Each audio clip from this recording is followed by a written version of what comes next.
నమస్కారం. తెలుగుదేశం పార్టీ 44వ ఆవిర్భావ దినోత్సవ వేడుకలు కర్నూలు జిల్లా కోడుమూరు నియోజకవర్గంలో అంబరాన్నంటాయి. ఈ సందర్భంగా కోడుమూరులో ఒక చారిత్రాత్మక ఘట్టం ఆవిష్కృతమైంది.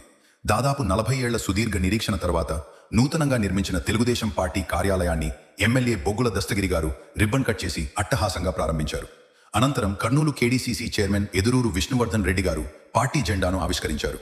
స్వర్గీయ నందమూరి తారక రామారావు గారి చిత్రపటానికి పూలమాలలు వేసి నేతలు ఘనలుఘన నివాళులర్పించారు. కేక్ కట్ చేసి సభా కార్యక్రమాన్ని ప్రారంభించిన నేతలు పార్టీ సిద్ధాంతాలను కార్యకర్తలకు వివరించారు.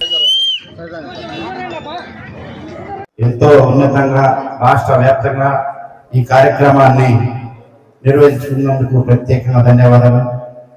కాబట్టి ముఖ్యంగా ఎన్టీ రామారావు గారు 1982వ సంవత్సరంలో మార్చి 22వ తేదీన ఈ యొక్క పార్టీని ఆవిర్భావించారు.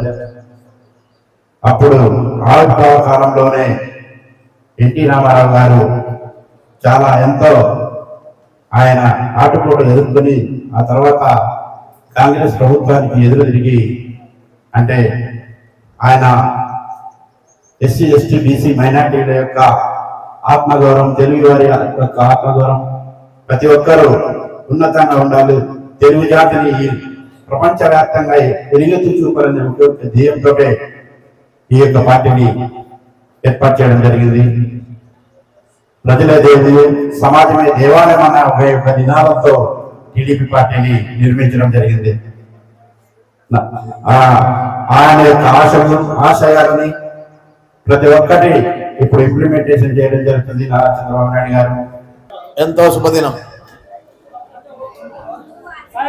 మన తెలుగు ప్రజల ఆత్మగౌరవాన్ని ఆంధ్ర రాష్ట్ర కాంగ్రెస్ కబంధ హస్తాల నుంచి విముక్తి కలిగించినటువంటి మహానాయకుడుగా ఉన్నటువంటి ఎన్టీ రామారావు గారు స్థాపించినటువంటి 44వ, అంటే ఇదే రోజు ఆయన పార్టీ స్థాపించడం జరిగింది. ఆ రోజు పార్టీ స్థాపించకపోతే ఈ అరాచక శక్తులను, కాంగ్రెస్ వాదులను తరిమికొట్టే నాయకుడు ఈ ఆంధ్రప్రదేశ్లో ఉండేవాడు కాదనేది మీకు అందరికీ తెలిసినటువంటి విషయమే. కోడుమూరుకు, ఎన్టీ రామారావుకు, తెలుగుదేశం పార్టీకి, ఇప్పుడున్నటువంటి చంద్రబాబు నాయుడు తెలుగుదేశం పార్టీకి ఏం అవినాభావ సంబంధం ఉన్న దానికి మీకు ఒక ఉదాహరణ చెప్తున్నా. ఈరోజు పార్టీ ఆవిర్భావం రోజు ఇక్కడికి మీరంతా కోడుమూరు ఆవిర్భావం దినం రోజే ఇక్కడ తెలుగుదేశం పార్టీ కూడా కోడుమూరు పట్టణంలో ఆవిర్భవిందంటే కోడుమూరు పట్టణానికి, తెలుగుదేశం పార్టీకి, ఆ ప్రజలకు ఉన్నటువంటి ఆత్మస్థైర్యమే ఈ రోజు ఈ ఓపెనింగ్ జరిగిందనేది మీకు అందరికీ తెలిసినటువంటి విషయం.